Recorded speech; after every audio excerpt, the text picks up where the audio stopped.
সন্ধে হলেই মনটা করে কী খাই। প্রত্যেক দিন তো আর বাইরের খাবার খেতে ভালো লাগে না, খাওয়া ভালোও না। তাই সন্ধে হলে ভাবলাম একটু চপ খাবো। ব্যাস বলতেই বাবার সমস্ত প্রিপারেশন রেডি হয়ে গেল। বাবার হাতের চপ বেগুনি এর স্বাদই আলাদা। দেখো কেমন গরম গরম চপ ভেজে নিচ্ছে বাবা। তার সাথে আমি মুড়িটাও মেখে নিচ্ছিলাম। যেহেতু স্যাটারডে ছিল, এগুলো নিরামিষ চপই ছিল। আলুর চপ আর বেগুনি গরম গরম।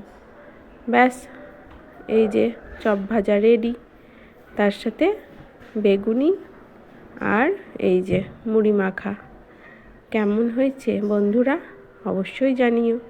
এই যে গরম গরম chop ready. Thank you for watching.